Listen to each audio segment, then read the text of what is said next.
Nous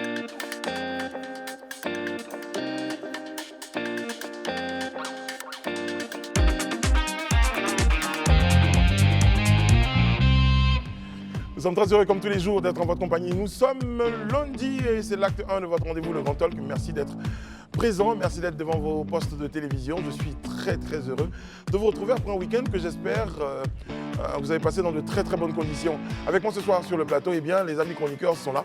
Ils sont en forme. Eux également ont passé, je sais, pour avoir quelques informations confidentielles sur chacun d'entre eux, eh bien, des destinations des uns et des autres. Monsieur Daouda Coulibaly, comment allez-vous? Je vais très bien et vous, Brice? Ça va, je suis content de vous voir. Ça va très bien, moi je suis très content. C'est un plaisir partagé. Votre week-end, il était très bien, on va dire.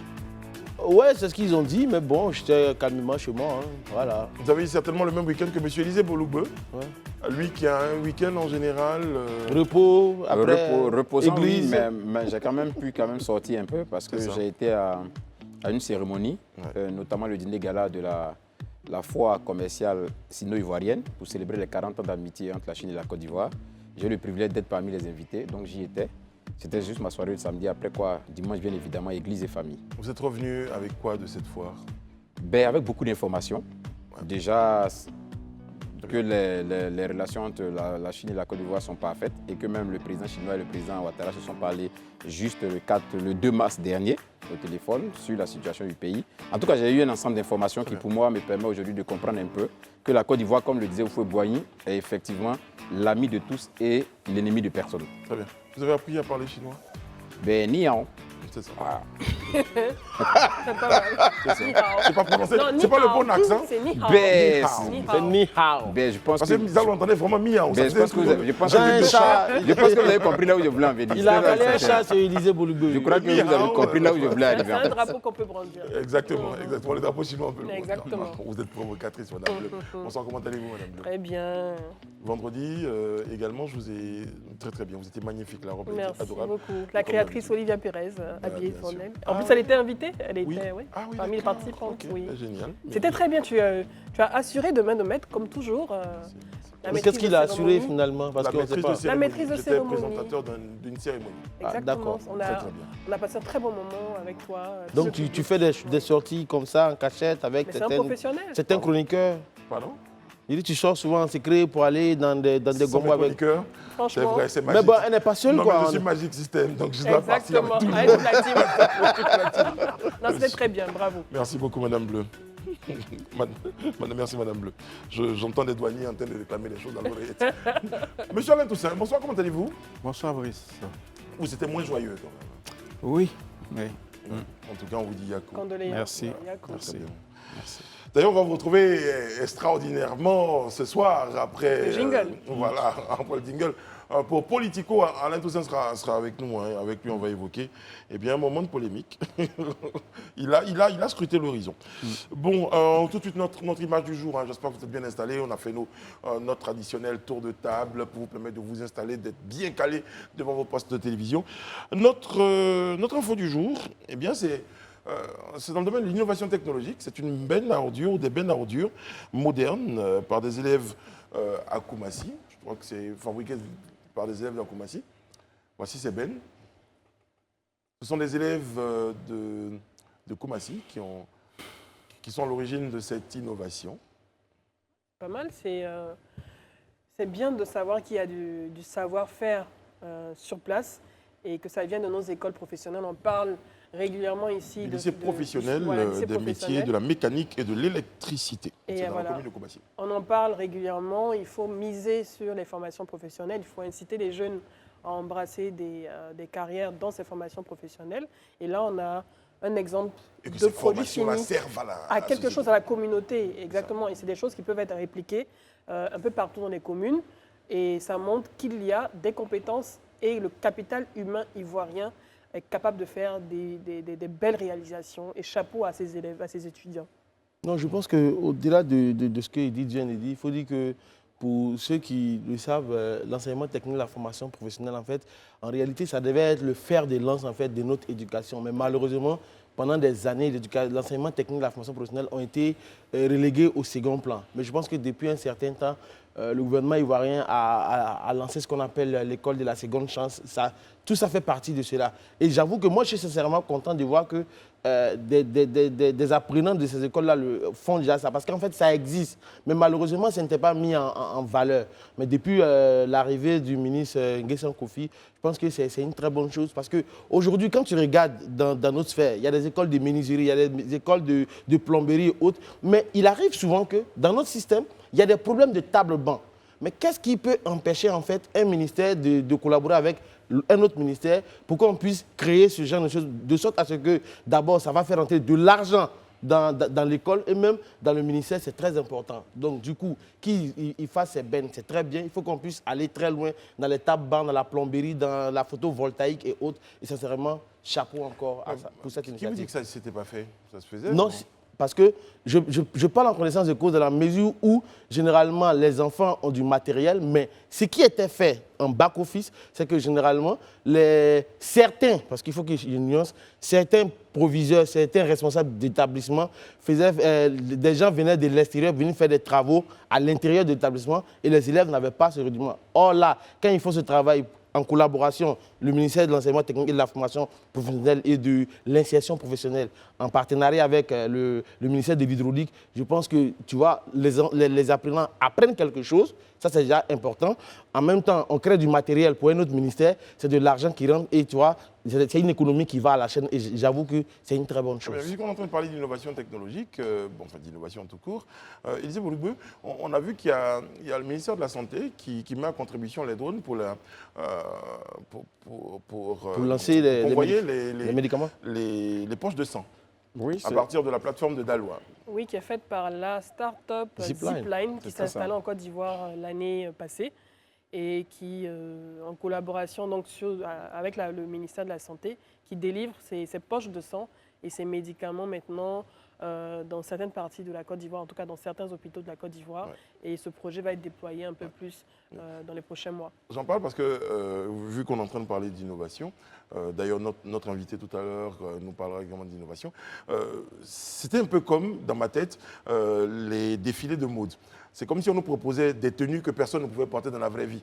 Aujourd'hui, il y a des innovations, il y a des créateurs qui nous proposent des choses qui aident à faciliter le quotidien des populations. Et je trouve que c'est très bien là. Oui, par exemple, il y a l'exemple du lycée professionnel. Oui. Là, on parle par exemple de la start-up qui permet aujourd'hui, donc, à travers ces drones, de convoyer des poches de sang dans les zones. Il y en a d'autres. Hein. Oui, par exemple, les drones qui sont utilisés pour pouvoir surveiller les plantations et vérifier, par exemple, qu'il n'y a pas de problèmes d'irrigation dans les plantations, ou peut-être que ces plantations ne sont pas infectées, ou ce genre de choses. C'est des projets comme ça, c'est des start-up qui sont ivoiriennes et qui créent du revenu, qui créent du chiffre d'affaires et qui font des choses qui sont utiles pour les planteurs, pour les populations. Qui facilitent la vie des gens. Et moi, je crois que c'est vers ça qu'on doit aller. Il faut faire des choses pour faciliter la vie des gens. Voilà. Et ça, par exemple, ces élèves, ces étudiants, ils ont fait ces travaux pratiques qui ont été salués par les autorités, mais ça montre que lorsqu'ils vont finir leur formation, ils sont capables eux-mêmes de lancer une entreprise et de produire des bennes à ordures pour le ministère de l'Environnement ou bien pour les localités comme les mairies ou les conseils régionaux, les villes. Même les districts, Les districts. Donc, on peut se baser sur les entreprises locales, comme ces entreprises qui vont être créées par des jeunes, et en faire des pépites comme le souhaite le Premier ministre. Mais tu sais qu'au-delà de tout ça, il y a un centre de bijouterie en Côte d'Ivoire. Oui. Et ce centre, on appelle ça l'EIBEMA, qui est encore à Makori. Mais tu sais que c'est eux qui font tout ce qui est comme décoration au niveau national pour la République de Côte d'Ivoire. Et je veux dire, je ne sais pas, il y a un célèbre bijoutier en Côte d'Ivoire ici où tout le monde va acheter des bijoux, mais ils viennent de cette école. Pour dire que nous avons de la main-d'œuvre, il suffit juste qu'on puisse leur donner les moyens d'arriver à leur fin. Et il manque juste la communication, je trouve, parce que moi je découvre ce lycée professionnel des métiers de la mécanique et de l'électricité de Koumassi, que je ne connaissais pas. Mais est-ce que tu sais que ce n'est même pas caché en plus? C'est juste au grand carrefour de Koumassi, à côté du commissariat de police. Il faut beaucoup plus de promotion parce que c'est vrai qu'on parle des métiers. Pendant longtemps, on a valorisé les métiers qu'on dit métiers de bureau et on a mis au second plan ou au troisième plan les métiers qui font appel à la main qui font appel à ce savoir-faire, donc au travail manuel. Mais là, ces petits métiers doivent devenir des grands métiers. Et je pense qu'à travers une grande campagne de promotion, on peut inciter les élèves, les jeunes, à embrasser ces carrières-là dans ces métiers artisanaux. Très bien. Mais Brice, je peux terminer un petit truc dessus. Ok. Parce qu'aujourd'hui, sincèrement, c'est la main sur le cœur que je parle de ce... On a remarqué, Voilà. toute la passion avec Non, laquelle vous- non, parce qu'aujourd'hui, depuis très longtemps, dans nos systèmes scolaires, quand tu arrivais en classe de 3e, on donnait ce qu'on appelle les fiches jaunes. Je ne sais pas si vous connaissez les fiches jaunes, on te donne ça parce qu'on estime que tu n'as pas le niveau, tu n'as pas ceci. Or, aujourd'hui, comme tu le dis, il faut dépasser ce clivage. Ces préjugés. Voilà, c'est des préjugés en fait. Quand tu regardes des pays comme l'Allemagne, qui se sont développés, c'est parce qu'ils ont une main-d'œuvre qualifiée et c'est ce genre de métier-là qui marche véritablement là-bas. La vie, ce n'est pas seulement dans l'enseignement et l'éducation nationale, c'est aussi l'enseignement technique et la formation professionnelle. C'est très important. Il ne faut pas que ce soit le parent pauvre de nos systèmes éducatifs. Et je pense que c'est à juste titre qu'on parle d'école de la seconde chance. Il faut qu'aujourd'hui, les parents, ils n'emmènent pas leurs enfants dans ces écoles-là par défaut. Mais il faut que ce soit une vocation de façon claire et nette. Voilà. Voilà ce que je voulais dire, la main sur le cœur. Vraiment. Daouda, Vous avez dit vous-même en parlant de vous-même, sacré Daouda. Voilà. Bon, on va remercier Daouda pour son intervention. Nous allons à présent, mesdames et messieurs, et c'est un moment assez difficile, et évoquer, malheureusement, on en parlait en réunion tout à l'heure, une situation difficile. C'est le défenseur du Racing Club d'Abidjan, Sila Mustafa, qui est malheureusement décédé donc, dimanche dernier au stade Robert Champroux, victime de malaise lors du match entre son équipe et le Sol FC d'Abobo. Eh bien, le joueur de 21 ans a malheureusement trouvé la mort pendant son évacuation à l'hôpital. Une tragédie donc qui a entaché donc la belle victoire des Lions de Yopougon, 3-1. Et vers 23h30, eh bien, le Racing Club a officialisé la nouvelle qui a plongé donc dans le désarroi l'ensemble du monde du football, le monde sportif tout simplement. Et les Ébolougos, on a juste envie de dire... Oui, c'est triste. nos premiers mots seront des mots de condoléances, vraiment des condoléances à l'endroit de la famille du footballeur, des condoléances à l'endroit du club du joueur, c'est-à-dire le Racing Club d'Abidjan, et à l'ensemble du monde sportif ivoirien en général et footballistique en particulier. C'est vraiment quelque chose de triste. C'est vrai que parfois, ce n'est pas la chose la plus courante. Il nous arrive de voir des joueurs succomber sur des terrains. Ça a été toujours avec beaucoup d'émotion qu'on le constate. On ne s'attendait pas à vivre ça sur nos stades lors d'un championnat de Ligue 1. Comme on le dit, c'est quelque chose qui est arrivé. Franchement, c'est une très grande tristesse. Moi, j'ai regardé un peu la vidéo même. Oui, on l'a vu, on n'a pas voulu, on a volontairement... Voilà, il reculait, il est tombé. insoutenable. C'était vraiment, Ouais. c'est insoutenable. C'est vraiment un choc. Beaucoup de courage, en tout cas, comme je le dis, à la famille biologique du jeune footballeur. Et puis, on espère que cela ne va vraiment pas entacher négativement c'est la normal, suite du vous championnat. comprenez, hein, c'est une situation, hein, suite du c'est une championnat. information qu'on commente avec beaucoup de tristesse et d'émotion parce que on aurait souhaité ne jamais vivre ça ou voir même cette situation. Bon, alors quand on sort de l'émotion, il y a des questions. Pourquoi ça arrive? Des éléments de réponse, Alain, Elie? Oui, évidemment, on est choqué par ce drame hein, qui est survenu sur un stade de football. Mais je crois que c'est un rapport forcément avec la santé de ce footballeur, en particulier ses antécédents médicaux. Et je pense que, on va en parler sans doute, mais il y a eu pas mal de réactions sur les réseaux sociaux qui ont évoqué cet aspect de ce drame-là. La prise en charge de nos footballeurs, leur suivi médical, etc. Et leur aptitude à pratiquer un sport à un certain niveau. Et je pense qu'il faut peut-être chercher dans cette direction-là. Alors, on va poursuivre, hein, à propos des réactions vous en parliez, celle de Didier Drogba. Monsieur Drogba disait condoléances au football ivoirien, 3 décès de joueurs de la Ligue pro ivoirienne en moins de 4 ans. À quand les visites médicales obligatoires pour chaque joueur professionnel, prise de sang, ECG, test d'effort, à quand l'arrivée de la médecine sportive? Il se pose des questions. Est-ce qu'on pense qu'on a des éléments de réponse dans le message? Je pense que ce sont les bonnes questions et il n'y a pas de moment particulier pour se poser les bonnes questions. Lorsqu'un accident d'avion survient, par exemple, après avoir déploré le nombre de morts, immédiatement, les spécialistes parlent de l'état de l'appareil, du type d'appareil qui volait, les conditions dans lesquelles ce drame est survenu. Et je pense que Didier Drogba, il a bien sûr posté un message de condoléances, mais aussitôt il a posé les vraies questions qui nous ramènent à l'amateurisme du football ivoirien.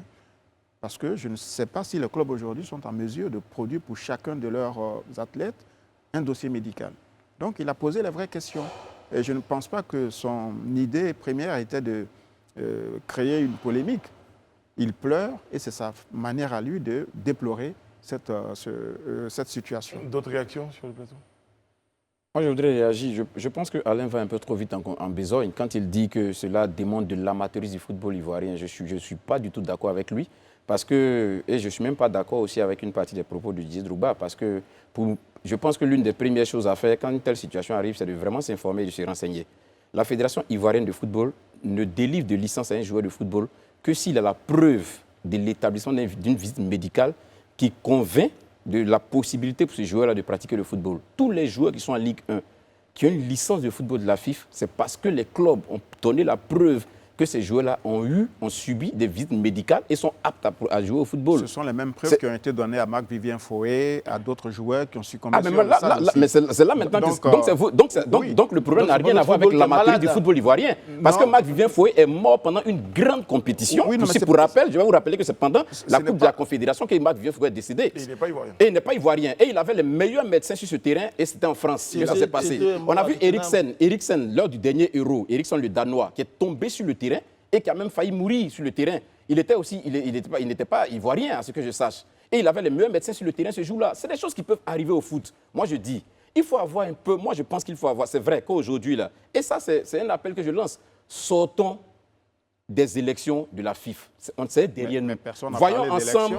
Non, voyons ensemble ce qu'il convient de faire pour faire avancer le football.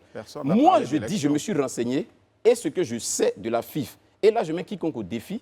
Soit les clubs rusent avec la FIFA, ou bien ne sont pas honnêtes avec la FIFA, voilà. ou bien, mais ça on ne peut pas juger de l'amateurisme de la fédération. Ça n'a rien à voir avec la fédération. Ça n'a rien à voir avec la fédération. J'ai parlé des clubs.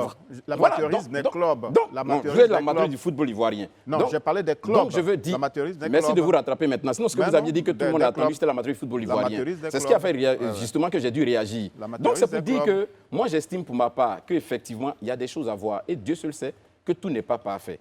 Ça, c'est une réalité. Mais sur la question de la visite médicale, ça, c'est une responsabilité qui incombe en première partie au club, ensuite à la fédération. Parce que la fédération ne peut pas te délivrer de licence tant que tu n'as pas fait la preuve, n'as pas donné la preuve de ce que tu es apte à pratiquer le football. Alors, j'ai bien indiqué, je pense que si on peut mettre en replay mes propos, je dis que très peu de clubs ivoiriens seraient incapables de produire le dossier médical de leurs athlètes. C'est ce que j'ai dit. Donc, ce sont les clubs que j'indexe ici. Et je réitère ces propos parce que la quasi-totalité... Le football ivoirien. Et si je l'attaquais alors un football qui n'apporte pas de résultats, il faut l'attaquer et dénoncer sa façon de fonctionner. Bon, ça, c'est une parenthèse. J'ai parlé des clubs qui ne pourraient pas produire pour chacun de leurs athlètes un dossier médical. Et maintenant, si vous avez des informations qui me permettent de penser le contraire, faites-le.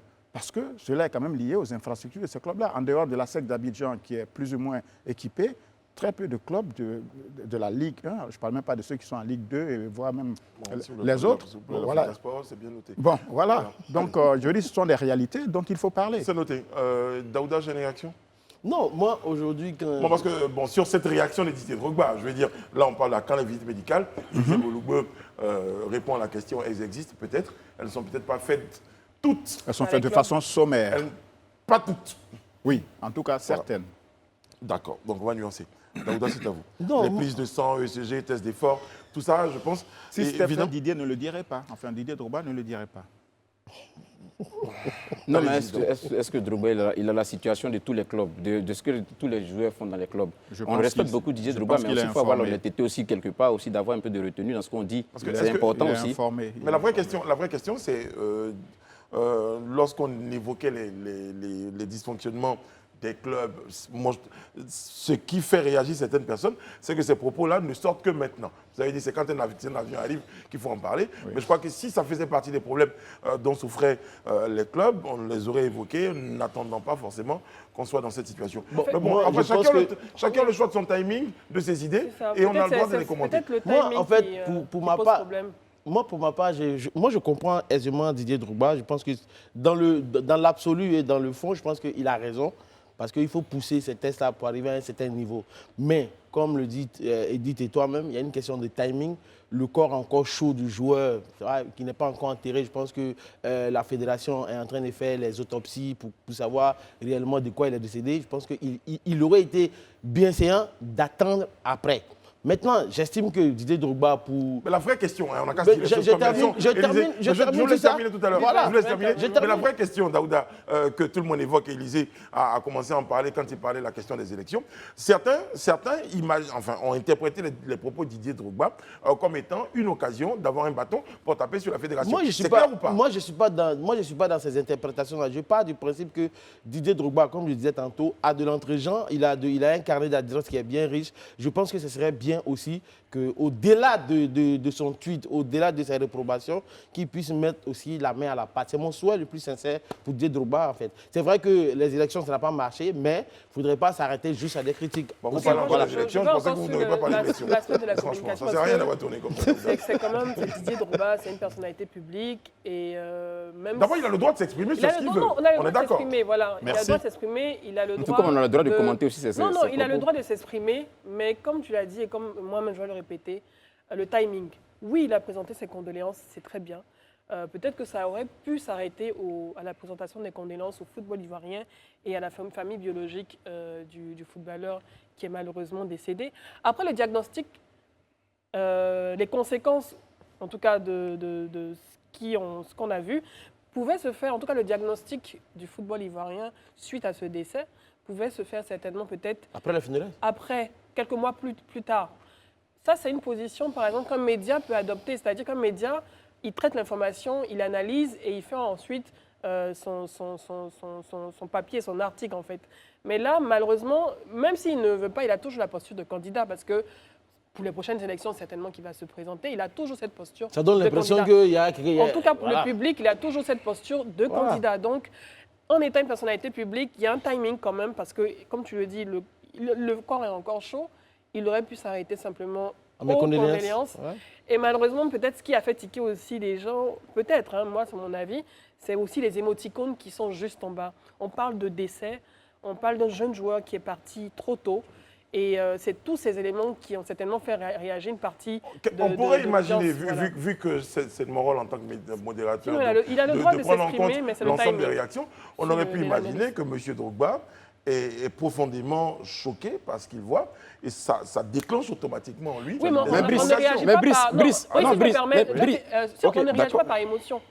Non, On parle mais- d'une personnalité publique. Non, je comprends.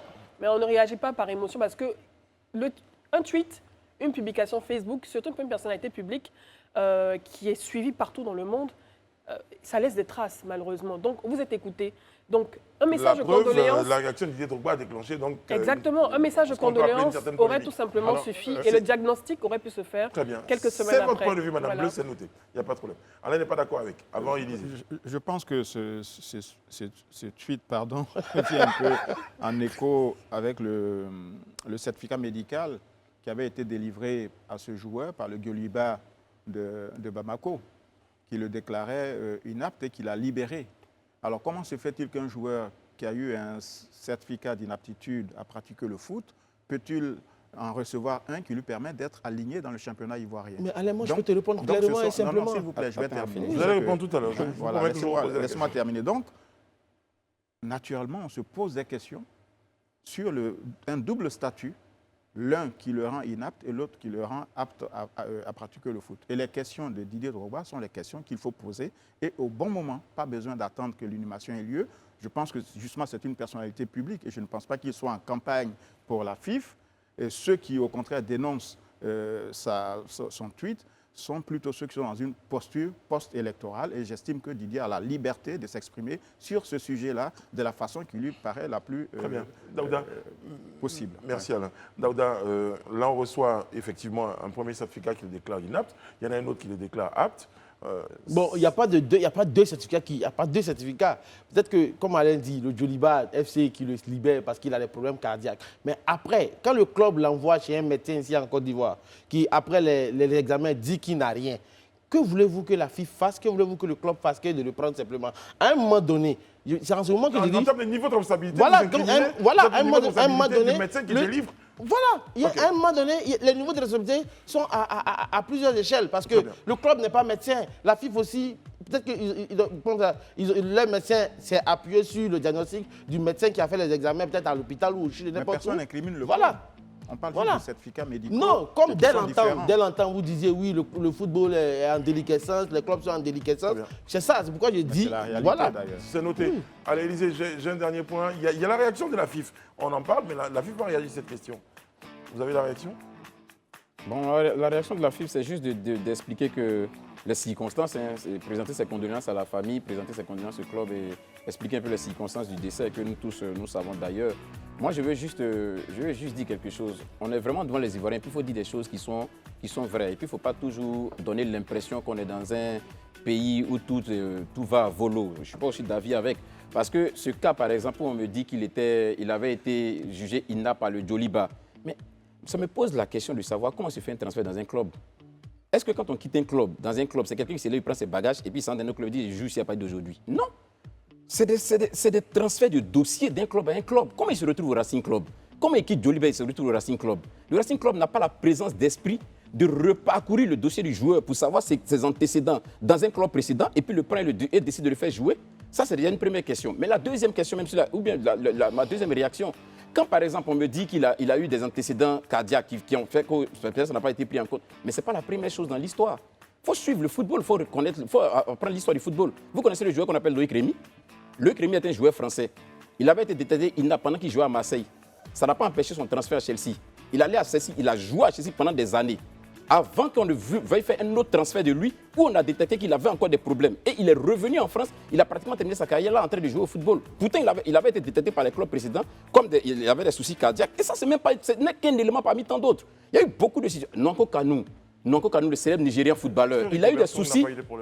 Qui ça? Rigobert Song. Rigobert Song, pareil, même Eric Abidal, il a eu des problèmes.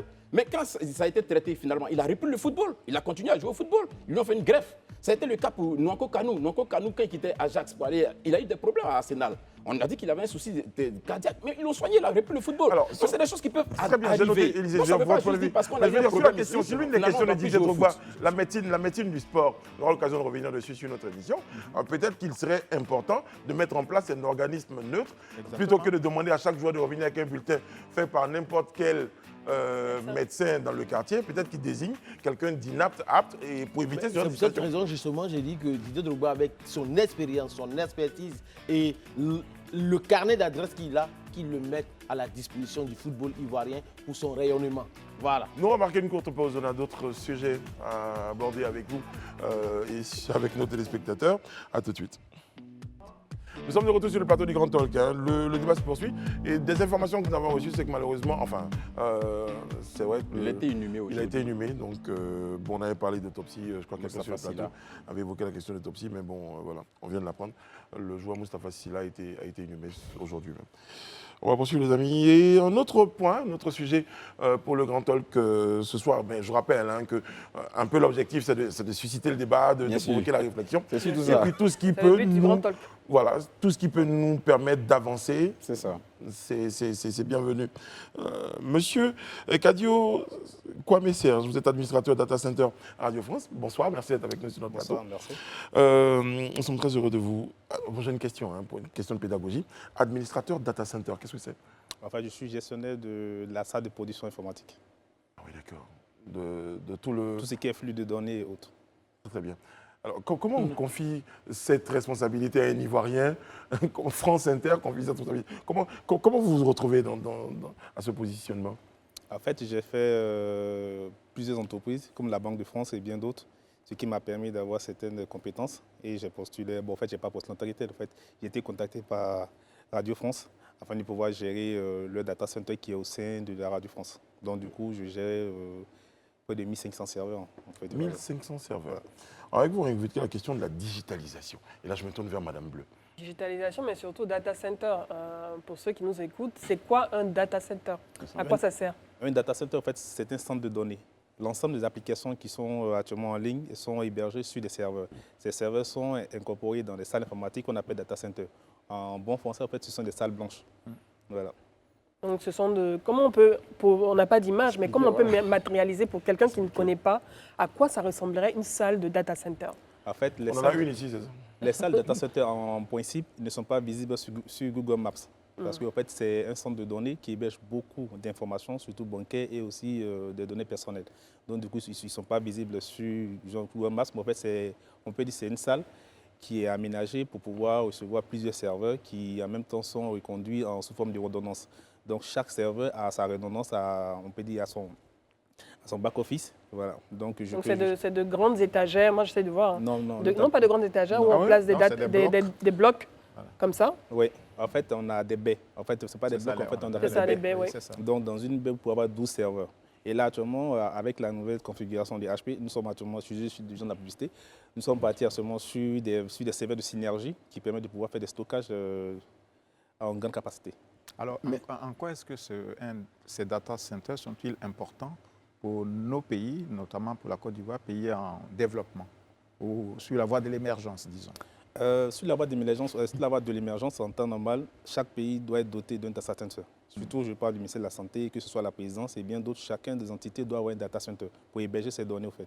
Ce qui permet de pouvoir sécuriser l'ensemble des données, des trafics d'informations qui passent, afin de pouvoir aussi éviter tout ce qui est hack derrière. Parce qu'on a vu ici qu'il y a eu des informations sensibles mais qui sont parties et perdues pour toujours. Là, on se rappelle, il y a eu la situation avec la FIFIA inondation, il dit pareil. Donc il y a une bonne partie des infos qu'on n'a plus. Effectivement, c'est ça là que je voulais en venir. C'est-à-dire, vu ce que vous dites, on imagine tout de suite l'extrême importance d'un data center.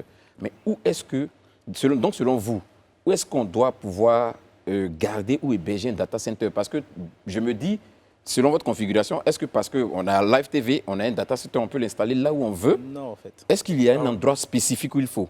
En fait, il n'y a pas d'endroit spécifique. En fait, c'est juste une organisation et qu'on se donne. On se dit, bon, OK, on prend un site et on essaie de l'aménager en termes de data center. On le configure, mais forcément, les data centers évoluent en binôme. C'est-à-dire, on a d'abord le premier centre qui reçoit les données et le second centre qui est la sauvegarde. Mais en tout, on peut avoir 3. Donc, du coup, je peux avoir le data center qui est à Abidjan, l'autre à Yamoussoukro et l'autre à Korogo. Donc, du coup, dès que j'ai une paire d'informations, automatiquement, j'ai le backlog qui me permet de pouvoir récupérer les informations. En fait. Et en Côte d'Ivoire, toutes nos données sont hébergées ici. Quand je parle de données, nos données, les données de l'État, les institutions, est-ce qu'on a cette souveraineté numérique? Bon, là, franchement, je ne saurais vous donner certaines informations. C'est un peu confidentiel. En fait, c'est confidentiel, mais c'est qu'actuellement, la Côte d'Ivoire, en termes d'éthique, est 9e en Afrique et 2e dans l'Afrique de l'Ouest. Donc, apparemment, nous sommes bien avancés, mais il y a encore un truc à faire. Alors, la beauté de votre histoire, pardon Alain, la beauté de votre histoire, c'est que vous êtes ivoirien, vous travaillez en France. On vous confie cette responsabilité très sensible, parce que moi, je trouve que vous partagez beaucoup d'informations. Et vous vous dites, bon, allez, je vais utiliser tout ce que j'ai comme savoir-faire. Et je reviens en Côte d'Ivoire avec mon expérience dans le domaine de la digitalisation et je mets en place une plateforme. Donc vous mettez votre compétence au service de votre pays. On parlait tout à l'heure d'innovation, c'est start-up. Et là, vous mettez en place une plateforme. La particularité de votre plateforme, c'est qu'elle met en relation des particuliers. Présentez-nous un tout petit peu votre plateforme. En fait, la plateforme qu'on a mis en place en Côte d'Ivoire, en fait, c'est une plateforme de mise en relation de particulier à particulier et de professionnel à particulier afin de pouvoir mettre en exergue, en vente plusieurs articles et plusieurs produits.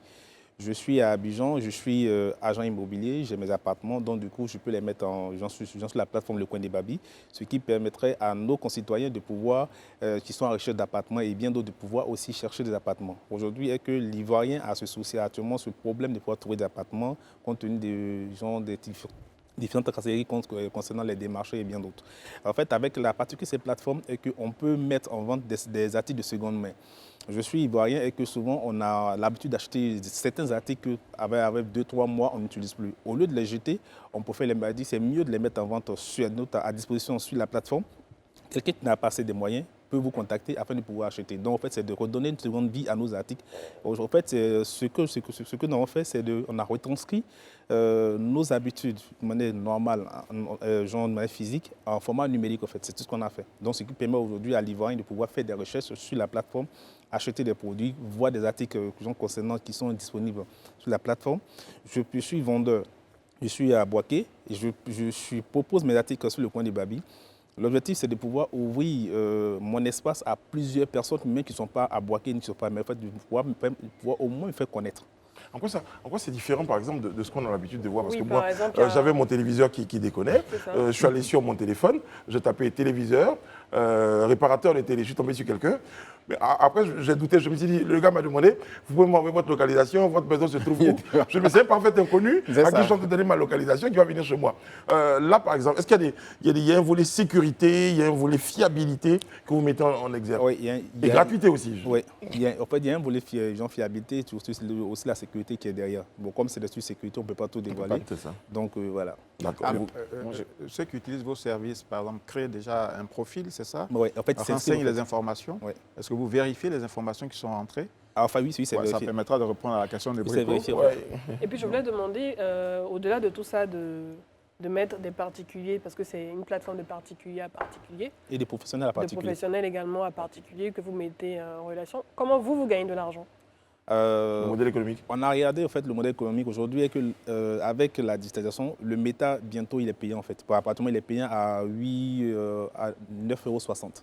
On a regardé mais ok, le citoyen lambda aujourd'hui le SMIC en Côte d'Ivoire n'est pas aussi élevé.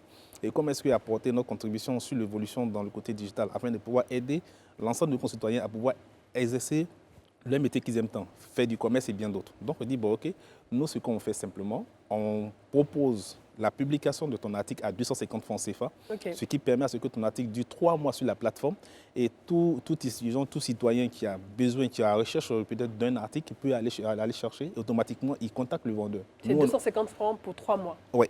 Okay. On ne prend pas de commission, donc nous on n'achète pas directement sur la plateforme, on permet à ce que des particuliers professionnels puissent proposer des produits et à pouvoir permettre de pouvoir vendre tranquillement en fait.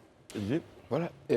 Souvent on est confronté à des problématiques qui exigent qu'on puisse adapter des applications. Est-ce qu'il y a cette possibilité? Moi, je suis face à une problématique où j'ai vraiment besoin qu'une application puisse me permettre de la résoudre. Est-ce que votre plateforme peut permettre qu'on soumette ce projet et qu'on ait un retour? D'abord, vous parlez d'une application. Oui. Vous avez un souci avec votre application.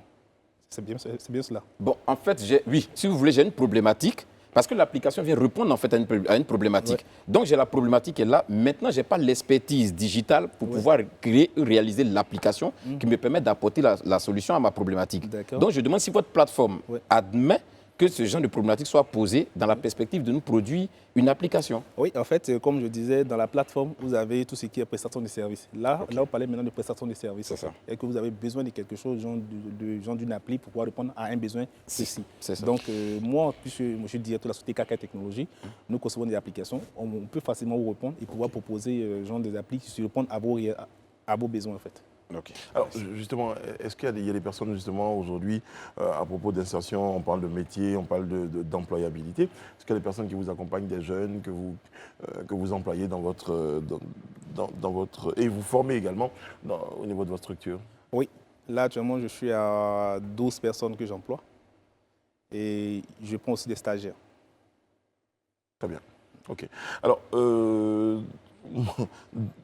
moi, j'ai ma tasse, mon mug là. Désormais, si je vais sur le coin de Babi, je peux le proposer donc à Élisée Boloubeu, qui est à la recherche donc, de mugs depuis 2 ans. C'est ça. Donc, et ça vient encore une fois, et je le disais, je crois que ça va être mon leitmotiv pour cette émission aujourd'hui, ça vient faciliter la vie des Ivoiriens. Oui. D'accord. Notre objectif, c'est de permettre à l'Ivoirien lambda de pouvoir faire ses achats partout où il est en fait. La première option, c'est qu'on a payé qu'avec 250 francs CFA, c'est minime, mais ça permet à ce que chacun puisse au moins proposer des articles. Moi, je suis à la maison, je dois changer mes meubles.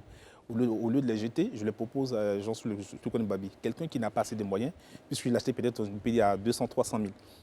Mais quand je la mets le temps en vente, c'est comme si c'est du seconde main en fait. Je redonne une seconde vie à mes articles. Est-ce que ça fait partie des habitudes? Je veux dire, c'est vrai que vous créez un nouveau modèle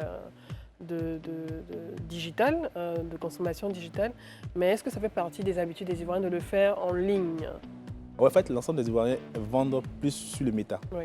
Et là, actuellement, avec les nouvelles configurations qui sont en train d'arriver, il y a certaines choses qui ne sont plus possibles.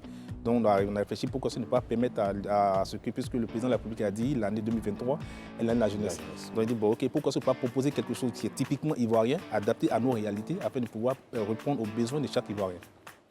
L'application, la solution, elle est déjà disponible? Elle est disponible sur Play Store, sur Apple Store et même Ça, sur aussi sur le site même. Ah, vous êtes déjà sur le site. Vous avez déjà un premier fan? Oui, je vois déjà toutes les catégories, des vêtements pour enfants et tout. Est-ce que vous avez prévu la possibilité de noter les vendeurs aussi? Parce que si on n'est pas satisfait, il faut qu'on puisse aider les autres abonnés à voir que ce vendeur n'est pas bon. Oui, c'est prévu. Ok, d'accord. Très bien. En tout cas, nous, on a souhaité vous recevoir aussi sur notre plateau parce que vous faites partie de ce qu'on recherche, ces jeunes Ivoiriens. Vous êtes là-bas, vous avez votre poste, mais vous aurez pu vous en contenter. Vous décidez de mettre en place une solution. Vous revenez en Côte d'Ivoire pour faire partager donc votre expertise à un plus grand nombre et à vos concitoyens. On voulait déjà vous dire merci. Merci. Et bravo Félicitations, pour votre initiative. bravo. On aura certainement d'autres occasions de vous retrouver sur notre plateau parce qu'il y a des questions techniques. Sekou Dosso, il m'a sorti une question. À l'heure du cloud computing, est-il encore intéressant d'investir dans des serveurs physiques? C'est très technique. Non. Non.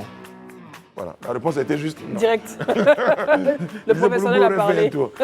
Mais bon, derrière aussi, même le cloud, il y a aussi quand même un serveur physique. En fait, il y en a un serveur physique. Oui, c'est ça. Sur un serveur physique, je peux déployer 250 serveurs virtuels. C'est ça, voilà. Donc au bout, il y a quand même du physique au bout quand même. Ouais. Vous avez bénéficié d'un soutien en Côte d'Ivoire, un ministère? Pour le moment, en fait, une pour le institution? moment, on essaie de pouvoir côtoyer ces gens, cette administration pour pouvoir nous aider, mais c'est un peu compliqué en fait. Là, actuellement, on a essayé de mettre une plateforme qui va permettre à ce qu'on puisse retracer l'état de santé de chaque citoyen qui part d'un centre de santé à un autre et pouvoir orienter le médecin sur l'état de santé du jeune, de ce patient. Wow. Super. Donc là, la Ça nous évite justement de nous retrouver avec un certificat médical. Donc, ce qui fait que si aujourd'hui je suis à Abidjan, je suis malade et que demain je vais à Boaké, je n'ai pas besoin de sortir ma paix, puisqu'on ne voyage pas avec Jean numérique, c'est ça. Simplement avec mon nom, avec le numéro de Jean Sécurité sociale. La sécurité sociale, j'ai dit le médecin a déjà mes antécédents, mes gens médicaux qui permettent déjà de pouvoir me prendre en charge en fait. Le En président tout de cas, on consultation. vous souhaite de Bravo. réussir parce qu'il y a énormément de startups qui ont essayé, qui se sont lancés sur ce projet, mais pour l'instant, on attend toujours les résultats. Donc, on vous souhaite bonne On chance. attend toujours un accompagnement. L'année de la jeunesse, l'année de KKS. Merci. Ah ben voilà, c'est pas mal ça. Merci beaucoup, Monsieur Kadio Kwamesser. Je vous rappelle que vous êtes administrateur data center. Et puis justement, vous mettez donc sur pied votre application, le coin de Bali. Le coin de Bali. Merci d'avoir été sur notre plateau. On va marquer une courte pause. Non, Daouda on va faire un placement dans le Venez Daouda, venez. Merci beaucoup. Merci d'être beaucoup. passé nous voir sur notre plateau. Merci, On vous bonne remercie. soirée. Merci beaucoup. Merci beaucoup. Voilà, Merci. Daouda. Daouda, vous reprenez votre place? Oui, bien sûr. Vous êtes jaloux de votre... Oui, je suis La jaloux. chaise t'a manqué. Oui, ma chaise m'a beaucoup manqué, oui. Semaine, allez, on va se tourner vers vous, on va faire Politico là maintenant. oui. Avec vous, il y a un jingle Il y a un jingle. de Politico. Non, il faut attendre, allez. Il y a le jingle Politico. On croise les Politico, c'est parti.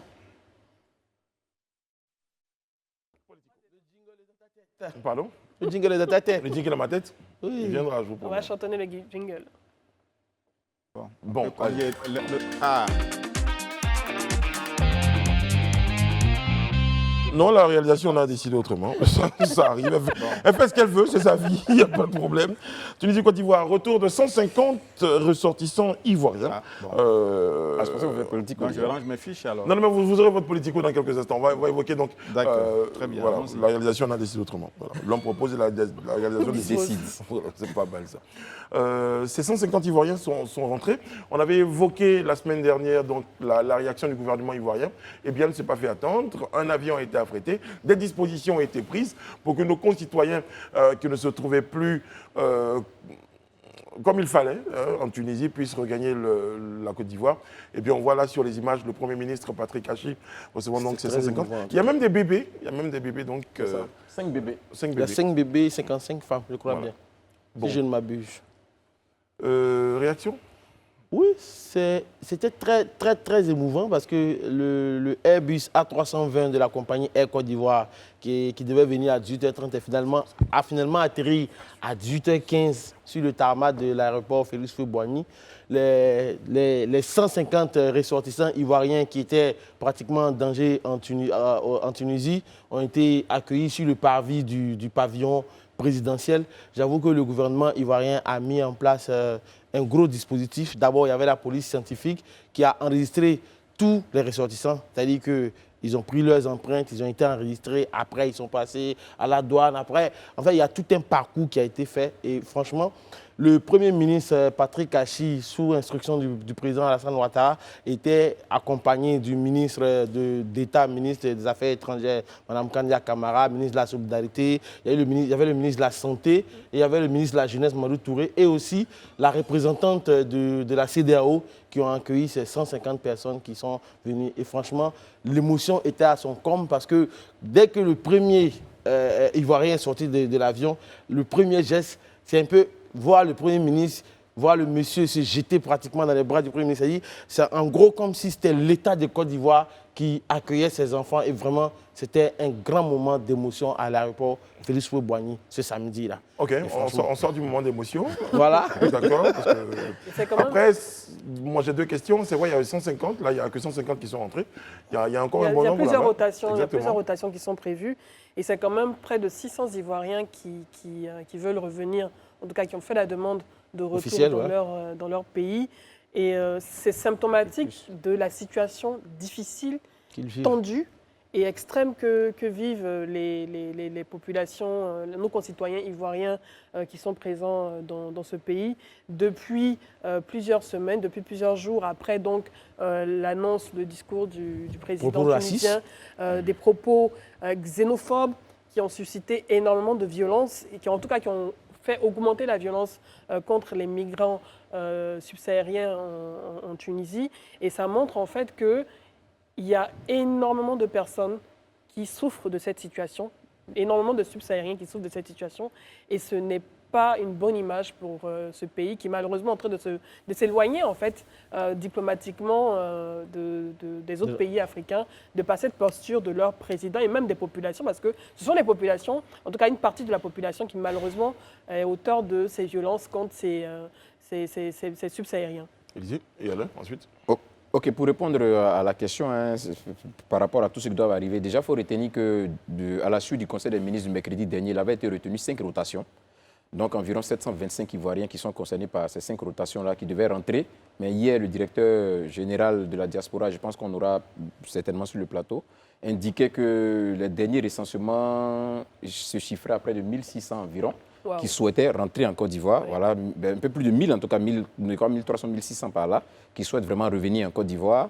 Et donc, certainement, parce que le milliard qui avait été dégagé par le gouvernement à la suite du Conseil des ministres, c'était effectivement pour les 5 rotations qui prenaient en compte 725. C'est le chiffre que le gouvernement avait en son temps. Mais depuis lors jusqu'à maintenant, les choses ont évolué parce que vous conviendrez que ceux qui sont dans les autres régions de la Tunisie qui veulent rentrer, qui ont eu de l'information, vraiment ont tous migré vers Tunis pour essayer de s'inscrire, vraiment pour bénéficier d'un retour volontaire en Côte d'Ivoire. Donc c'est vraiment un gros chantier que le gouvernement est en train de déployer actuellement. C'est un très gros chantier. Et ce qui a été, contrairement, parce qu'on a vu quand même quelques fois où il y a eu des ponts aériens de la sorte, mais cette fois-ci, le gouvernement a souhaité que ça ne soit pas juste les ramener et puis les laisser partir, mais les ramener, les aider psychologiquement à se stabiliser d'abord et puis voir dans quelle mesure insérer ceux qui mériteraient d'être insérés. Mais il y a un accompagnement financier quand même d'environ 160 000 qui a été déployé quand même pour qu'après 3 jours à l'INJS, ils puissent avoir ça comme transport et rentrer chez eux. Donc je me dis quelque part, c'est vraiment des efforts que le gouvernement a fait. C'est vrai que ce n'est pas encore fini, parce que comme on le dit, si on va dans l'ordre de 1000 et quelques encore ressortissants qui veulent rentrer, c'est dit qu'il y a encore d'autres efforts à faire. Mais c'est déjà bien et on tient à féliciter le gouvernement pour cela. Alain, avant Daouda. Oui, je pense que l'ancien président tunisien Habib Bourguiba doit se retourner dans sa tombe. Lui qui a été l'un des pères fondateurs de l'OUA en 1963 et qui était aussi un des panafricanistes aux côtés d'Houphouët et d'autres à promouvoir une Afrique sans frontières. Et ces images que nous voyons d'Africains, moi je ne veux pas le subsaharien, ça n'a aucun sens, rapatriés chez eux par la force de la violence et la lâcheté d'un régime me choque. Et je pense que après l'émotion, il va falloir engager un dialogue avec les autorités tunisiennes. Il y a un choix. Soit la Tunisie vit en autarcie, ces entreprises restent à l'intérieur des frontières tunisiennes, ou alors elles s'ouvrent sur l'Afrique, auquel cas elles doivent nécessairement accorder du respect et la protection à nos ressortissants. Très bien. Là. Je note. Je suis obligé Je de n'avais pas l'interrompre. terminé, mais bon, Mais, apparemment, la malheureusement, parole de Daouda mais- est mais- importante. Mais il a déjà Mais parlé. si, non, mais Daouda, vous êtes exprimé sur la question? Oui, il s'est déjà exprimé sur la question. Mais moi, j'ai surtout un impératif parce qu'il faut que Oui. je distribue la parole sur ce plateau, mais Bon, donc au retour, je complète. Non, alors. laisse terminer alors. Vas-y, Oui, termine. je vais quand même On des laisse choses terminer, importantes monsieur à Allais. dire. Mais Vous savez- allez, nous tous, on a des choses importantes à dire sur ce plateau, Alors, mais allez. j'ai un impératif de temps. Donc, on va partir Moi, à la pub. ce qu'elle dit m'intéresse, donc on peut continuer à aller. Vous pouvez continuer? Oui. On, est On va à la tous- pub. Non, juste pour rire. Nous sommes de retour sur le plateau du Grand Talk et nous a rejoint sur notre plateau Madame Gilles Lazaro. Vous êtes promotrice de Madame Entrepreneur Côte d'Ivoire. Oui. Bonsoir Madame, comment Bonsoir, allez-vous? monsieur. Madame Entrepreneur Côte d'Ivoire est à sa 2e édition. Oh oui. Alors, Ça, petit bilan de la c'est première édition. Alors, on présente le concept déjà à nos téléspectateurs. Madame Entrepreneur, bon, ça saute un peu aux yeux. Vous avez décidé de faire la promotion des femmes dans l'entrepreneuriat. 2e édition. Oui. La première, j'imagine qu'elle n'a pas été très très facile. Les gens Elle n'a pas découvraient été très... très facile. Oui, pas du tout facile. On avait déjà le fait qu'on vient d'ailleurs et qu'on vient ici faire un événement. C'est vrai que c'est chez nous, mais on est un peu comme si on est en terre étrangère, donc ce n'était pas du tout évident de trouver des partenaires, que les personnes aussi nous fassent confiance, surtout que c'est notre première édition, mais bon, on y est arrivé. C'est ça. Alors, pour cette 2e édition, Madame Entrepreneur, qu'est-ce que c'est? Madame Entrepreneur, c'est une cérémonie de récompense aux femmes entrepreneurs de Côte d'Ivoire et dans différentes catégories d'entrepreneuriat. C'est-à-dire dans différentes catégories, nous les sélectionnons par appel à candidature et nous les mettons en battle sur Internet et par vote du public par SMS. Et après, nous les départageons et nous récompensons 5 femmes au final, c'est-à-dire une de chaque catégorie avec un financement, avec plein de lots. Très très bien. La prochaine édition donc, se déroulera le 29 avril prochain Oui. au casino Mariette Sofitel au Côte d'Ivoire. Combien de femmes sont déjà inscrites? On a déjà Nous avons 28 femmes inscrites sur 30. 28 sur 30. Ouais. Et quelle est la particularité de cette cérémonie de récompense? C'est vrai qu'il y en a beaucoup, Oui. des cérémonies de récompense de femmes entrepreneurs, mais quelle est la particularité de Madame Entrepreneur Côte d'Ivoire? Madame Entrepreneur, d'abord, notre particularité, c'est que nous sommes ouverts aux femmes de 7 à 97 ans. Nous n'avons pas de limitation d'âge parce que nous estimons que l'entrepreneuriat, c'est à n'importe quel âge. À 80 ans, on peut décider d'entreprendre et devenir un très bon entrepreneur à 85 ans. Donc, nous n'avons pas de limitation d'âge. Nous les sélectionnons par catégorie déjà. Madame Entrepreneur, c'est que pour les femmes. Et puis, nous faisons une très belle cérémonie. Nous clôturons tout par un dîner gala. Avec prestations artistiques, défilés de mode. En fait, c'est différent. Et quels sont les prix qui sont offerts Nous avons un financement allant jusqu'à 25 millions cette année pour nos vainqueurs. Mais en général, l'année dernière, nous avons proposé le financement aux 10 finalistes. Voilà, donc un financement allant jusqu'à 25 millions. Et à côté de ça, nous avons des enveloppes. L'année dernière, nous avons donné une enveloppe de 1 million aux 5 lauréates. Et nous leur avons donné des prix, des billets d'avion, des cadeaux de nos partenaires. Et là, tout à l'heure, vous évoquez la question de l'âge. On a en image notre, Mémé notre Entrepreneur. gentil Mémé Entrepreneur. Comment est-ce qu'il a été accompagné? Mémé Entrepreneur a eu une enveloppe de 500 000 francs. Très bien. Elle a eu aussi un check-up complet au groupe médical du plateau, qui a été offert par notre partenaire de l'époque, le groupe médical du plateau. Alors, Mémé Entrepreneur, elle entreprend dans quel domaine? Elles vendent de la loco. De la Huile loco. rouge au carrefour de Makori depuis plus de 50 ans. Ah oui, d'accord. Tu la connais? Ok. Oui, oui, bien sûr, bien sûr, bien sûr. Elle est très connue.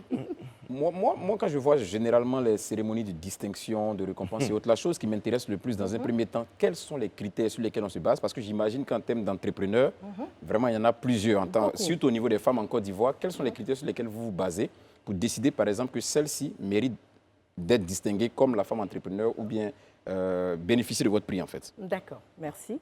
D'abord, comme je vous ai dit, nous faisons l'appel à candidature. Chacune vient, c'est-à-dire qu'elles viennent d'elles-mêmes d'abord. Et nous prenons en général des femmes qui ne sont pas connues. Parce que nous ressortons des personnes qu'on n'a pas l'habitude de voir. C'est le premier critère. Le Les personnes qui premier- ne sont pas connues. Non, le premier critère, c'est l'âge. Ok. Donc, le premier critère, il faut être une femme. Il faut être une femme, il faut avoir entre 7 et 97 ans. Ça, c'est le premier critère. Le second critère, il faut se reconnaître dans une de nos catégories. Parce que nous avons des catégories dans différents secteurs d'activité. Donc, il faut se reconnaître dans une de ces catégories. Il faut avoir son entreprise en Côte d'Ivoire. Pas forcément être ivoirienne, mais avoir l'entreprise en Côte d'Ivoire. Et après, ce que nous faisons, nous limitons nos inscriptions. Mais nous regardons les profils qui viennent vers nous avant de valider. nous essayons de sortir un peu du lot, de prendre des profils qui ne sont pas très populaires, très habituels, et nous les sélectionnons au niveau de MPZ Group, notre structure, et après, nous les soumettons au vote du public et des membres du jury pendant la cérémonie. Voilà, elles présentent leur activité pendant la cérémonie. Le vote du public et le jury, le vote du public compte à 50%. 50%. Oui, Ok. 50%. Est-ce que quand on finit de récompenser les dames, il leur revient de faire usage, je dirais en quelque sorte, Est-ce qu'il y a un de la suivi du récompense, financement? de ce qu'elles veulent en faire, ou bien il y a un suivi? Parce que je pense que l'un des motifs, c'est de permettre l'autonomisation de ces C'est le femmes-là. but premier de Voilà. Madame Entrepreneur. Madame Entrepreneur, c'est surtout participer à l'autonomisation des femmes, comme vous le dites, apporter notre pierre à l'édifice, venir... Donc il y a un parce que- suivi, en fait. Il y a un suivi. Ok. Avant de leur remettre le financement, notre partenaire sur cet événement, qui est Allez-y. Oui, bien sûr. Finel, qui est une Ok, Finel, institution ouais. financière dédiée exclusivement aux femmes entrepreneurs, leur fait une formation sur la gestion du prêt, sur comment le rembourser, comment l'utiliser, tout, avant même la cérémonie. Avant même de savoir c'est qui la lauréate. On fait ça déjà. J'ai vu 2 chèques de 20 millions. 3 chèques ou Non, c'est 5 chèques. 5 chèques de 20 millions. Est-ce que vous pouvez nous parler d'un ou des profils, 2 profils qui vous ont marqué, Qui nous ont marqué. pour l'édition précédente? Là, leur par exemple, projet. là, par exemple, nous avons, là sur le plateau, Oui. nous avons la dame Marina Nyagne qui fait des poupées africaines. Elle a été la lauréate de sa catégorie. Elle fait des poupées africaines qui parlent et qui chantent les chansons de notre enfance. C'est-à-dire à Mimi, Sabi, je vais là, les chansons africaines en fait. Et avec une poupée typiquement africaine, la beauté africaine, les cheveux africains et tout. Donc celle qui a remporté le prix. À côté, nous avons Andrea Mest, que je pense que vous avez reçu ici, qui est une femme porteuse du VIH, qui vit pleinement sa vie et qui est très connue surtout en Europe pour ses combats. Et donc cette dame-là, elle est venue l'année dernière dans la catégorie sociale et réseaux sociaux. Mais on a dû sauter un peu cette catégorie-là et on a remplacé ça par le coup de cœur de MPZ Group pour pouvoir aider directement ces personnes-là qui vont du social. Parce que sur le financement, ça n'a pas été très évident puisque leur activité est à but non lucratif. Ce n'était pas évident de leur faire un prêt. Donc on s'est dit, bon, cette année, on fait un coup de cœur du jury pour du social. On fait un don. Et puis après, on remplace ça par la catégorie Elle comme lui pour les femmes qui font des activités dites d'hommes. Et le prêt qui a offert, le financement qui a offert à celles qui ont eu les 20 millions, c'est un taux 0% ou non, combien de pourcents? pas 0%. On est autour de 8%. 8%. Au lieu de 16 à 20 des fois. Oui. Exactement. On est autour de 8%. Bon, on va revenir donc à cette deuxième édition. Ça sera le 29 avril prochain à l'Hôtel Ivoire. Les femmes sont entendues, les hommes aussi. Oui, on a 2 hommes dans nos membres du jury cette année. L'année dernière, c'était que les femmes. Cette année, on leur fait une petite place. Une petite, hein? Oui, toute petite quand même, parce Tu as qu'on relevé le peut dire petit. que ce sont les pionniers L'année de prochaine, certainement que l'entrepreneuriat. les hommes risquent de prendre toutes les places. Non, non, pas avec nous. Très bien, il n'y a pas de problème. Et puis on peut avoir d'autres informations sur vos pages dédiées. Oui, sur la page Madame Entrepreneur Côte d'Ivoire. Et puis après, au fur et à mesure, nous ferons la campagne promotionnelle. On reviendra sur vos plateaux. Très bien. Voilà. La chanson, la fameuse chanson, j'en parle un tout petit peu parce que c'était Amiyim Sabi. Oui. D'accord. Ça, c'est la version ivoirienne. Ça, c'est la version ivoirienne, exactement. Oui, mais c'est ce qu'elle a dit, c'est magnifique. Vas-y. Et cette année, on a de très beaux profils, des profils surprenants, parce que surtout dans les métiers dits pour hommes, nous avons des profils vraiment surprenants. Bon, on garde ça un peu pour nous, mais ça sera vraiment bien. On a plein de nouveautés aussi. Donc, on a une Miss Entrepreneur, on a encore une Mémé Entrepreneur, et puis voilà. Et on peut retrouver tous ces La profils version, sur Madame votre Bleu, plateforme. Oui, Madame au Bleu, fur et à mesure. Madame Bleu. C'est important, ce sont les fois on a le mois de la femme. Non, mais oui, je en sais, plus, mais non. en plus, c'est vrai, Vous en ne faites pas plus. le chantage affectif parce que là, je vais me Si. tourner. Voilà, non, parce que là, j'ai une autre information. La chanson disait Ami, tourne-toi vite. Ah bon? C'est là, je lance Ça, la c'est balle. la version Ça, c'est la version originale de la vraie chanson. Oui, Ami, tourne-toi vite, je lance la balle. Non, mais C'est elle ça. a fait la version ivoirienne alors. Ami Yim Sabi, c'est ça.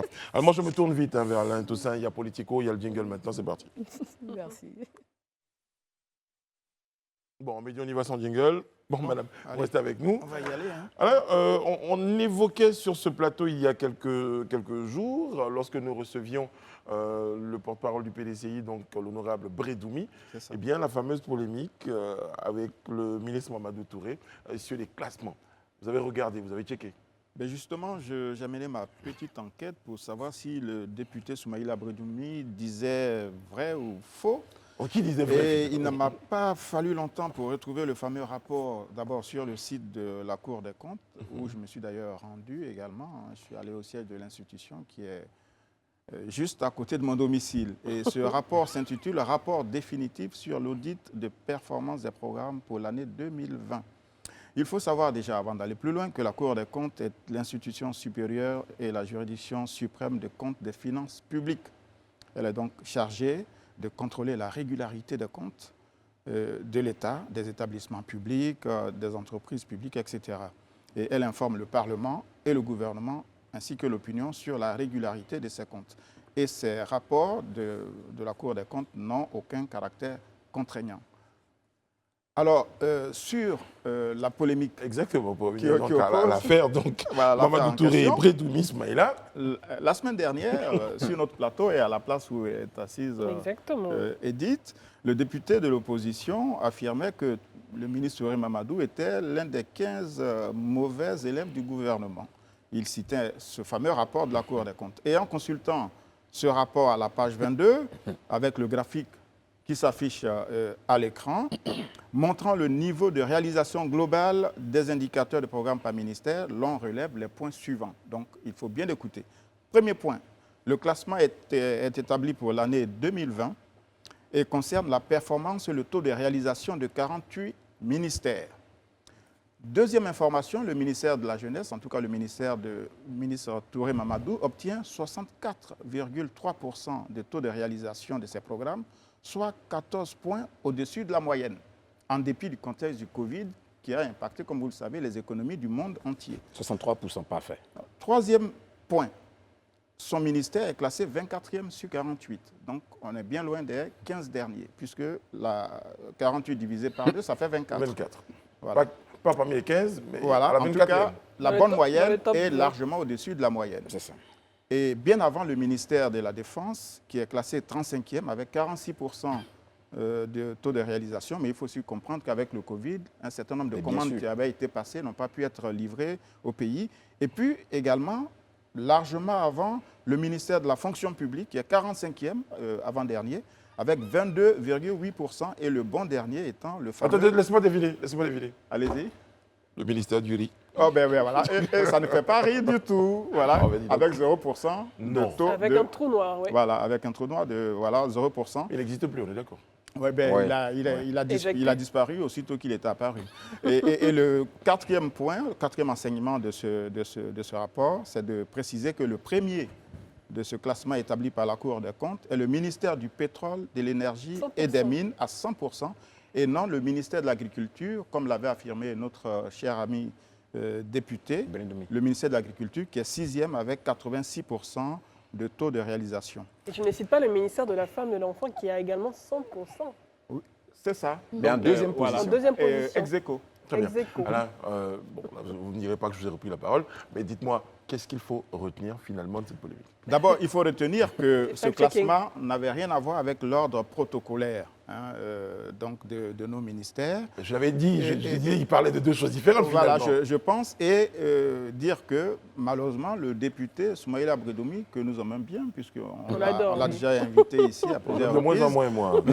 n'a pas donné le bon point. C'est ça. Et le ministère dirigé par le promotion de la ministre Touré jeunesse. Mamadou s'en sort donc plutôt bien avec le gendarme des finances publiques. Parce que quand on consulte le rapport, un certain nombre de ministères sont rappelés à l'ordre à travers de ce que la Cour des comptes a appelé des observations. Donc en demandant à tel ou tel ministre soit de compléter des informations, etc. Et je voulais préciser qu'on a tenu à faire ce fact-checking pour rappeler aux hommes politiques ainsi qu'à tous nos invités qui viennent ici que désormais, nous allons soumettre à vérification les propos qu'ils tiendront. Afin que nous Avant ne ou soyons pas- après? Avant ou après. Exactement. Pour ne pas être complice de la diffusion de fausses nouvelles, parce que les paroles qui sont dites dans les médias ne doivent pas être considérées comme des paroles C'est d'évangile. du fact-checking.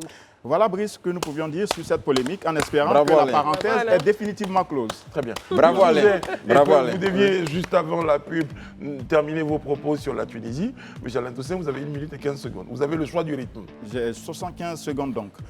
Merci. Non, Mais on peut les partager, vous pouvez prendre 17 Élisée, prendre. vous arrêtez.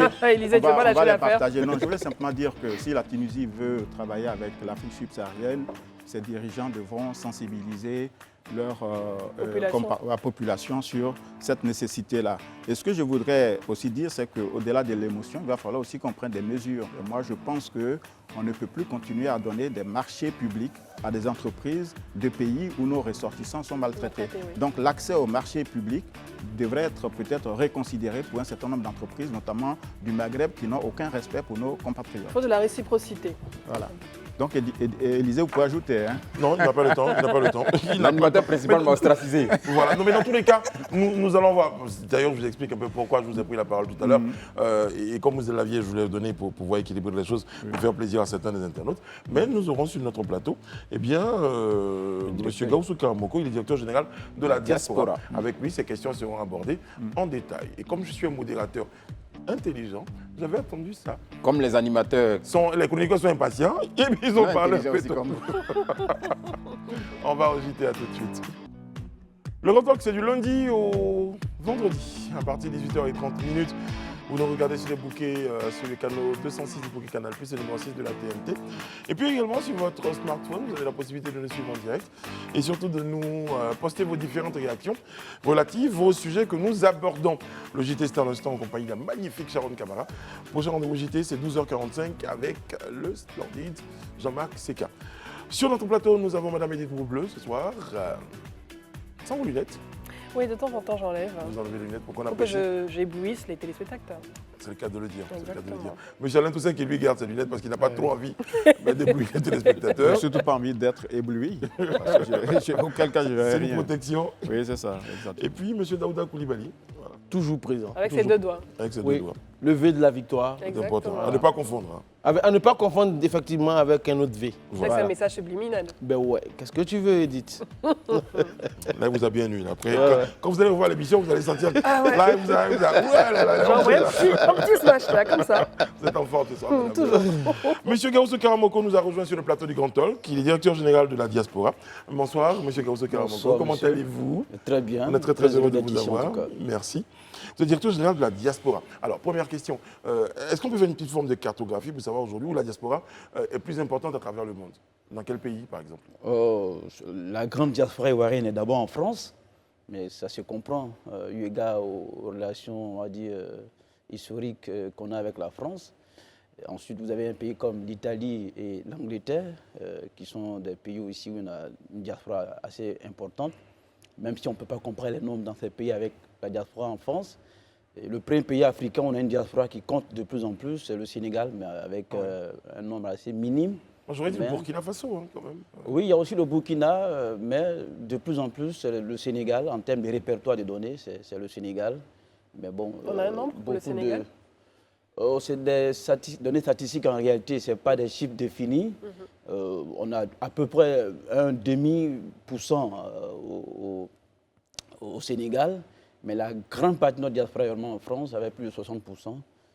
Donc, contrairement à d'autres diasporas africaines qui sont effectivement tournées vers les pays africains, comme on peut le constater avec l'exemple de la Côte d'Ivoire en termes d'affluence des populations des pays voisins, la diaspora ivoirienne est beaucoup plus tournée vers l'Europe. Maintenant, le Canada commence aussi à s'ajouter à la liste. C'est une diaspora qui est assez spécifique. Il s'y trouve beaucoup de nos médecins, il paraît. Exactement. Parce qu'en termes de chiffres, pardon Brice, on a le nombre d'Ivoiriens de l'extérieur. C'est difficile parce que la diaspora, c'est deux choses. Hein. C'est ceux qui font des déplacements assez réguliers qu'on peut estimer, mais quand on prend le nombre de ceux qui sont en situation d'irrégularité en termes de mobilité, il est très difficile d'évaluer notre diaspora. La preuve avec ce qu'on vit aujourd'hui en Tunisie, on se rend bien compte que même l'ambassade, avec les 6500 comme chiffre officiel, on voit bien qu'une seule vie comme fax peut bouger ce chiffre. Hein. Donc c'est un peu difficile. Mais les chiffres, par exemple, selon les recoupements auprès des services consulaires. C'est ce que je dis. Ça C'est-à-dire que donne si on prend en compte, je prends l'exemple de la Tunisie par exemple, parce que c'est ce qui fait l'actualité, les chiffres de notre service consulaire, c'est 6500. 6500 Ivoiriens. Mais je suis convaincu, et on est tous convaincus, que ce chiffre-là est largement en deçà des réalité. chiffres de la réalité. Donc, c'est un peu difficile de faire l'évaluation, parce qu'une bonne évaluation sous-entend qu'il y a une situation plus ou moins régulière, il y a une traçabilité. Donc, mais là, il y a beaucoup d'irrégularités qui Ouais. font que bon. Vu que vous parlez de l'actualité, L'actualité. donc on va aborder la question justement de nos ressortissants en Tunisie. Quelle est aujourd'hui la situation précise de nos ressortissants? La situation, j'ai envie de dire, se normalise peu à peu. Très bien. Elle n'est pas encore normale, mais elle se normalise. Pour deux raisons.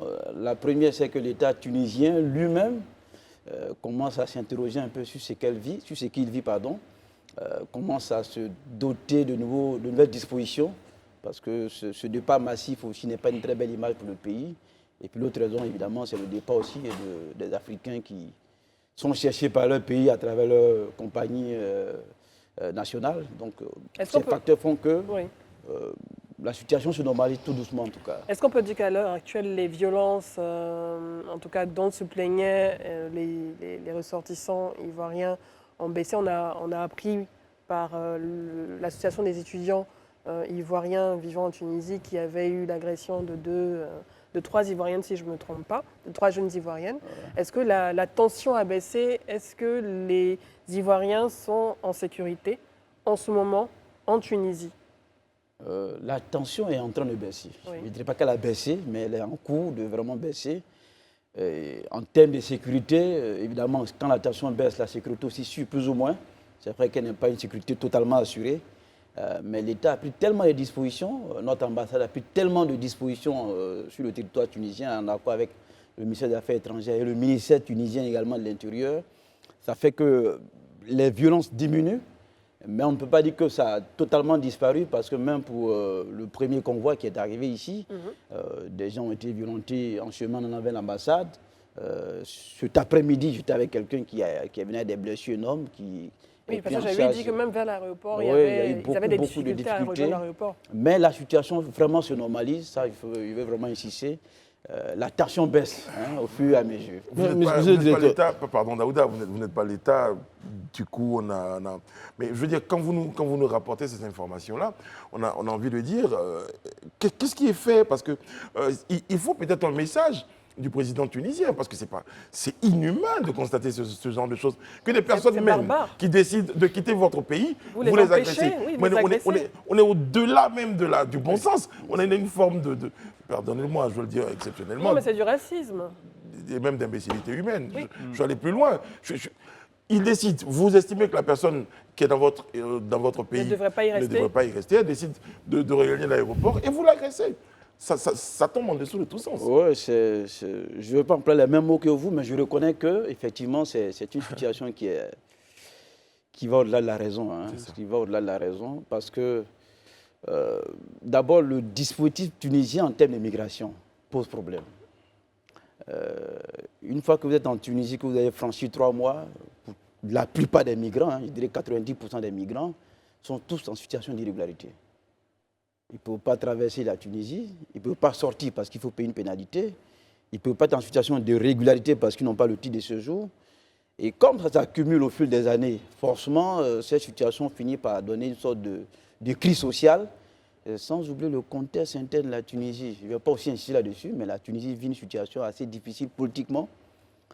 C'est pourquoi souvent, hier, un journaliste me disait, mais qu'est-ce que vous pensez des soutiens en interne quand des gens en Tunisie condamnent les actions qui sont posées? Parce que justement, je m'apprêtais à le dire, ce n'est pas toute la Tunisie qui se comporte comme ça. Il y a même des populations qui aident, des ONG tunisiennes qui aident ces migrants. Ça fait plaisir de voir qu'effectivement, des Tunisiens sont solidaires de ce que nous vivons. Et dénoncent, ils ne sont pas d'accord avec ce que certains de leurs frères commettent. Interne, il faut être assez mesuré, il faut prendre tout ça avec un peu plus de recul, se satisfaire évidemment de ce qu'on dit qu'on est solidaire de nous, mais il faut être très prudent parce que le contexte interne est très difficile. Parce que je me disais, est-ce qu'il y a eu une délégation ivoirienne qui s'est déplacée, Alain, vous me direz, pour rencontrer donc l'État tunisien? Est-ce que l'Union africaine a dépêché donc une délégation pour discuter avec l'État tunisien? Ou il reste sourd, il reste dans son coin pour l'instant? Non, j'ai cru comprendre que la CEDEAO envisageait c'est pas encore fait. cette possibilité. Mais quand j'écoute monsieur le directeur général de la diaspora, j'ai comme l'impression que c'est vrai, vous avez conscience de la gravité de la situation, mais on apporte une forme d'excuse à ces dérapages qui sont intolérables. Voilà. Alors vous, en tant qu'institution, Quel est le contenu de votre mandat en termes de protection de nos compatriotes? Parce que vous avez cité le consulat, l'ambassade, etc. Mais dans ce type de situation, qu'est-ce que vous faites exactement? Merci bien pour la question. Hein. Une fois qu'une crise survient dans un pays, le premier réflexe, c'est de se référer à son ambassade. Évidemment, l'ambassade qui a à sa disposition un certain nombre de dispositifs internes, qui a une base de données, même si cette base n'est pas l'ensemble des citoyens, mais qui a une base de données, qui a des relais à l'intérieur des communautés.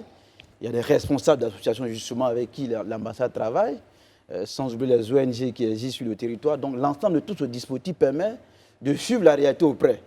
De sorte que quand on sait que quelqu'un est en difficulté, l'ambassade peut porter assistance. Et jusque-là, c'est ce qui se fait. Mais comme je dis, le cas de la Tunisie, c'est presque un chaos. Il faut dire les choses clairement. Des défenseurs des droits de l'homme ont été agressés. Donc celui qui est censé te protéger ou alors défendre ta cause, quand lui-même ne se sent pas en sécurité, ça veut dire que c'est assez difficile. Mais bon, fort heureusement que nos États ont pris leurs responsabilités. En tout cas, la Côte d'Ivoire a pris ses responsabilités. L'État de Côte d'Ivoire a décidé de rapatrier tous ceux qui le désirent.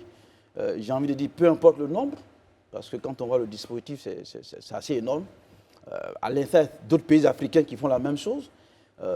Évidemment, certains me disent, bon, on ne sent pas trop les États africains, la condamnation de l'Union africaine semble trop légère, ou bien la CEDEAO n'a pas vite réagi. Bref, on peut dire tout ça, mais il faut juste reconnaître que face à ce type de situation, le premier réflexe, c'est d'assurer au moins la sécurité de ses concitoyens. Mais est-ce que vous ne pensez pas que l'État de Côte d'Ivoire a été un peu lent à la détente, dans la mesure où il a fallu du temps, beaucoup de récriminations sur les réseaux sociaux avant qu'on décide de prendre ces mesures de rapatriement? En réalité, et ça c'est extrêmement important de le dire, la Côte d'Ivoire était le premier pays africain, je dis bien le premier pays africain.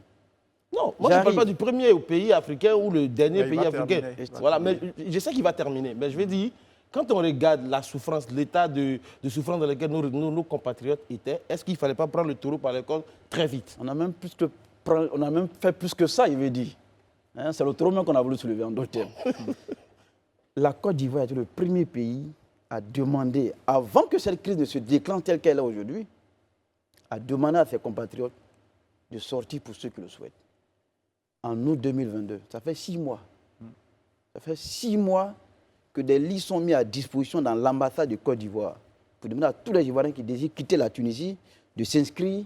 Et ça en accord avec les associations et les présidents des associations que j'ai même rencontrés en Tunisie. Donc vous aviez des signaux. Les signaux étaient déjà délétères. Parce que l'environnement était assez difficile. Et l'État avait pris ses dispositions.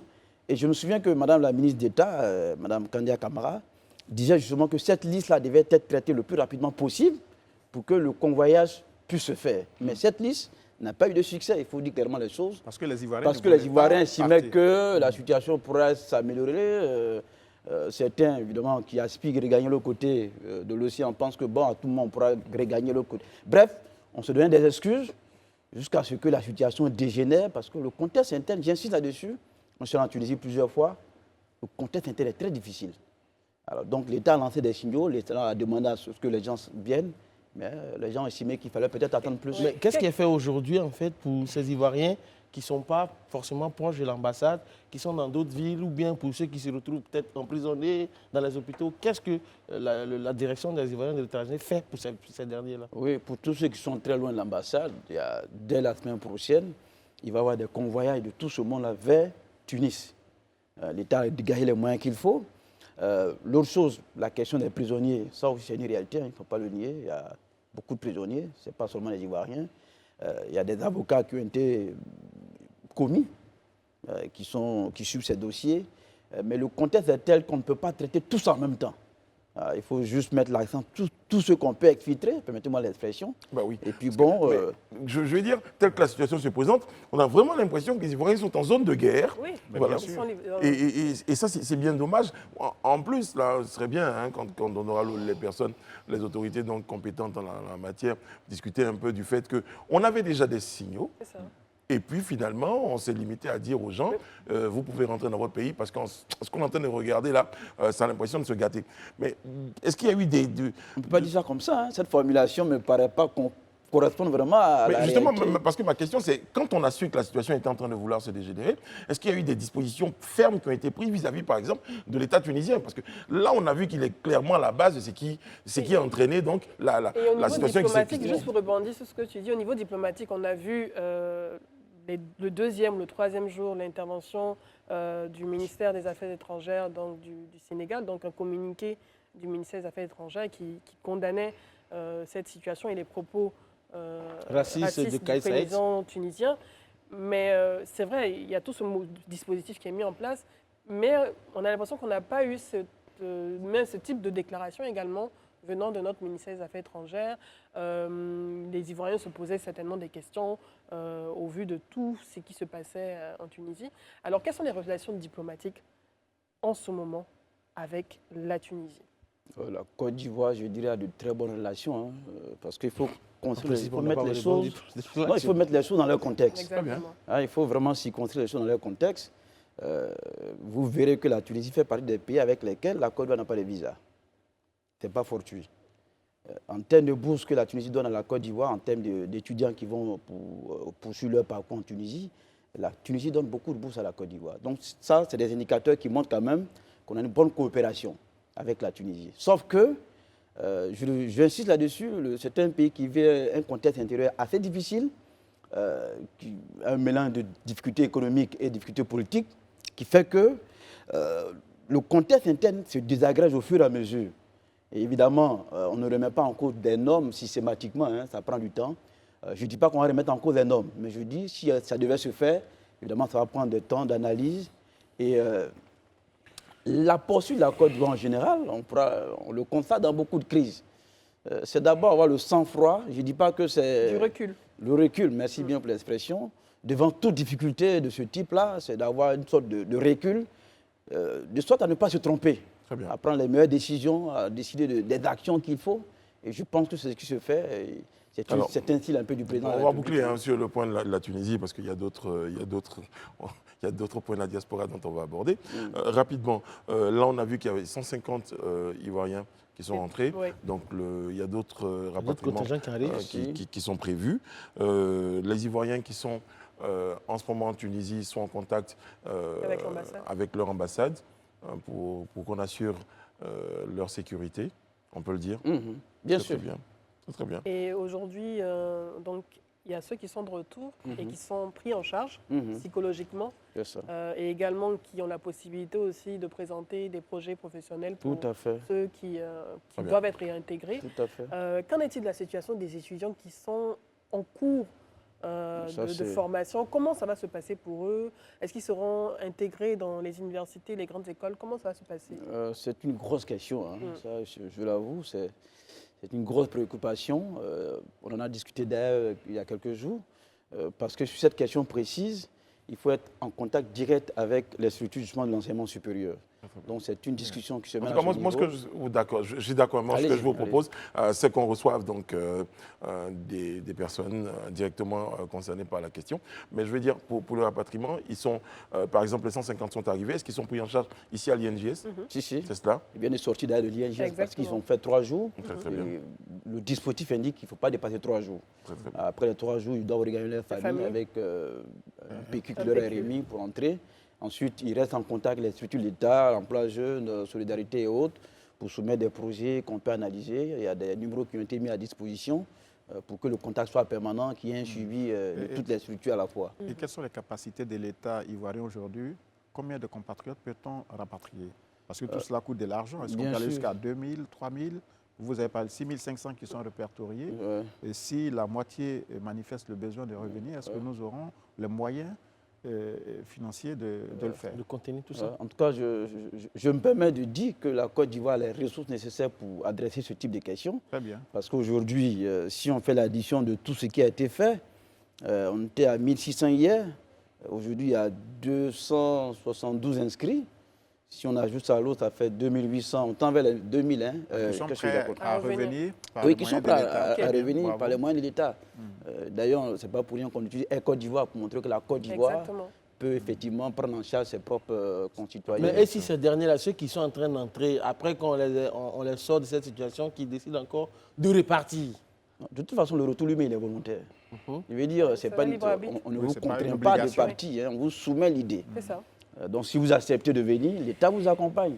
Évidemment, c'est souhaitable que ceux qui rentrent puissent rester pour continuer une vie décente ici, mais c'est sûr aussi que des individus aspirés par des rêves peuvent peut-être faire le même chemin, mais je pense C'est vrai que tout à qu'avec l'heure, ce j'ai qu'ils ont utilisé vécu- un terme qui pourrait paraître un peu fort, Moi, pas j'ai- de zone vous- de vous guerre. me permettez, hein. Non, mais il y a des Ivoiriens qui ont décidé de rester quand même, qui estiment qu'eux, ils peuvent rester sur place, encore en Tunisie. Bon, de toute façon, si on a 6500 C'est ça. de bases de données, qu'aujourd'hui on a 1872 inscrits, On a quand je ne même dis plus pas de que le 5000. reste, c'est tout le monde qui veut rester. Mais ça veut dire probablement il y en a qui vont rester. C'est Très bien. une Vite évidence. fait, un point à propos de la diaspora globalement, son organisation. Chaque élément de chaque pays a sa diaspora qui est en contact avec vous. On sait que dans certains pays, par exemple, la diaspora, sur le plan économique, investit beaucoup dans le pays. Est-ce que c'est un peu le cas pour les Ivoiriens? Vous sortez un peu du sujet de la Tunisie à la fin complètement.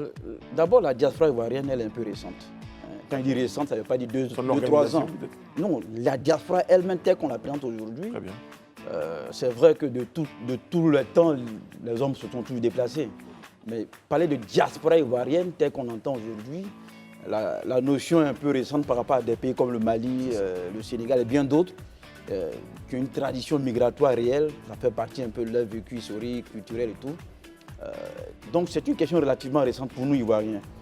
Ce qui fait que les problématiques ne se posent pas forcément dans les mêmes thèmes.